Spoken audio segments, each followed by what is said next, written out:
हम अपने विश्वास कैसे बढ़ाएं? हम ऐसा क्या करें कि जो हम मांगते हैं हमें मिल जाए? क्या आप जानते हैं कि अगर इब्राहिम को यहोवा पर विश्वास ना होता तो वह अपना घराना छोड़ यहोवा की आवाज़ के पीछे ना चलता, और अगर मूसा को विश्वास ना होता तो वह मिस्र जहाँ से भागा था वापस जाकर इजराइलियों को ना छुड़ाता।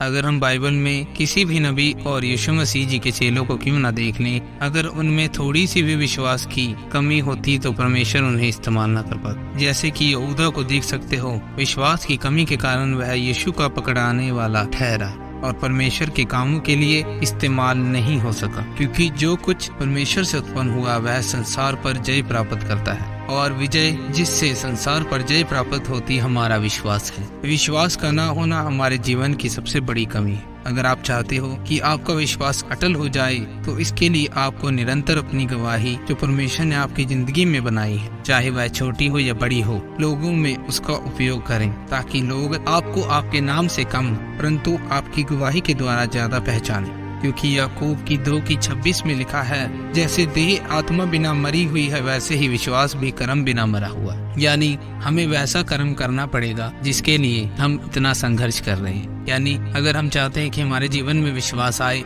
तो लोगों में इस चीज का ज्यादा सुसमाचार फैलाना होगा कि परमेश्वर जिंदा खुदा है, ताकि हम बार बार उस चीजों को ध्यान में लाकर यह स्मरण रख सकेंगे हमने जो लोगों में सुसमाचार फैलाया है वह सच्चा है। अगर हम विश्वास करके मसीह में नई सृष्टि बने हैं तो हमें यह जानना जरूरी है ने जो मांगा है खुदा ने हमें दे दिया है, और अगर किसी कारण नहीं मिला तो परमेश्वर की कुछ और योजना है हमारे लिए। क्योंकि बाइबल में लिखा है मत्ती की 6:8 में, क्योंकि तुम्हारा पिता तुम्हारे मांगने से पहले ही जानता है कि तुम्हारी क्या क्या आवश्यकता है। अगर तुम्हारा पिता जानता है कि तुम्हें क्या चाहिए तो हम क्यों बार बार उस प्रार्थना को कर परमेश्वर को परखें जिस चीज की प्रार्थना हमने एक बार कर दी है। परंतु हमें लोगों के लिए प्रार्थना करनी चाहिए और उन दासों और सेवकाइयों के लिए जो परमेश्वर का काम कर रही हैं। विश्वास की कमी कब होने लगती है? जब हम आत्मिक जीवन को छोड़ दुनियावी जीवन जीने लगते हैं, जैसे कहीं भी चले जाना जहां परमेश्वर की उपस्थिति ना हो, या किसी के साथ भी बैठ जाना चाहे उधर परमेश्वर की बातें ना चल रही हों। जब हम मसीह में नई सृष्टि होते हैं तो हम ऐसी गलतियां कर सकते हैं, लेकिन जैसे जैसे समय बीतता जाता है वैसे वैसे हमें लोगों, मनोरंजन और ऐसे स्थानों से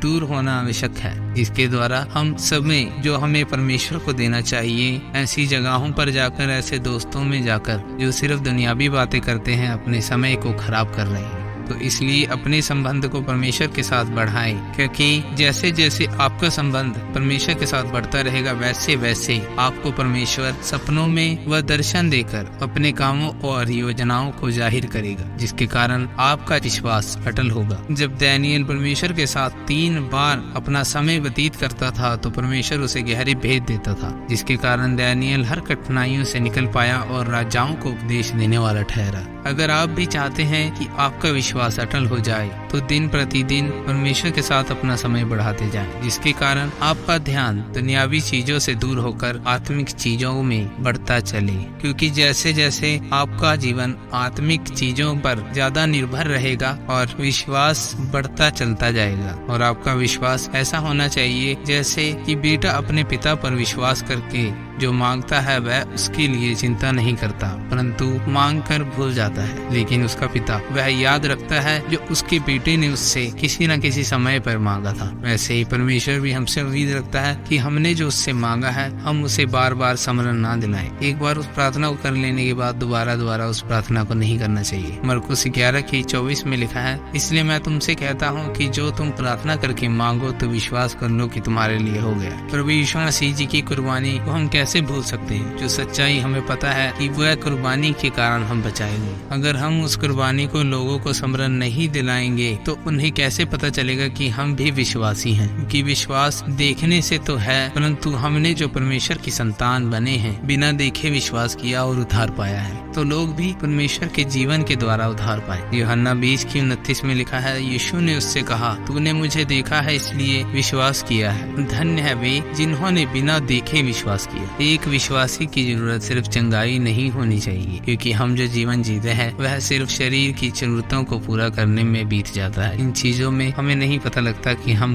अपना समय कब खराब कर रहे हैं। लेकिन जब हम आत्मा में जीवन व्यतीत करते हैं, जैसे प्रार्थना, उपवास, संगतियों में जाना, लोगों को सुसमाचार देना, जिसके कारण परमेश्वर हमसे बातें करता है और वह अपने कामों को हम पर जाहिर करता है, और उसके कारण हम यह जानते हैं कि परमेश्वर हमारे जीवन में हमसे क्या चाहता है। मत्ती 7:7 में लिखा है, मांगो तो तुम्हें दिया जाएगा, ढूंढो तो तुम पाओगे, खटखटाओ तो तुम्हारे लिए खोला जाएगा। क्योंकि जो कोई मांगता है उसे मिलता है, और जो ढूंढता वह पाता है, और जो खटखटाता है उसके लिए खोला जाएगा। अगर हम इतना कुछ करने के बाद भी विश्वास में ना बढ़े तो परमेश्वर का इसमें क्या कसूर, क्योंकि उसने तो अपना आप जाहिर कर दिया था पृथ्वी पर विश्वास दिलाने के लिए कि मैं ही पुत्र और पिता हूँ, मैं ही जिंदा खुदा हूँ। लेकिन लोगों ने उस पर विश्वास न किया और उसे सूली पर चढ़ा दिया, जबकि परमेश्वर की इसमें कोई भी गलती नहीं थी। उसने हमारे पापों के लिए अपनी जान को गंवाया, परंतु हम इतना कुछ देखने के बाद भी उस पर विश्वास नहीं करते, जिसके कारण लोगों ने उस समय ठोकर खाई। अगर आप भी ठोकर नहीं खाना चाहते हैं तो विश्वास करो, जिसके कारण आप यह जान सके कि आपका विश्वास किसी चीजों से नहीं परंतु परमेश्वर में बढ़ने से ही होगा। तो आइए आज से हम अपने विश्वास को अटल करें और लोगों में परमेश्वर का सुसमाचार देकर यीशु मसीह की बढ़ाई करें। बधाई का संदेश सबके कानों तक पहुंचाए, जिसके कारण हम परमेश्वर के कामों में योगदान दिया करें, क्योंकि हमारे द्वारा दिया गया सुसमाचार किसी के जिंदगी के बदलाव का कारण बन सकता है। आज की वीडियो में इतना ही, आपसे फिर मुलाकात होगी अगली वीडियो में। सबको जय मसीह की।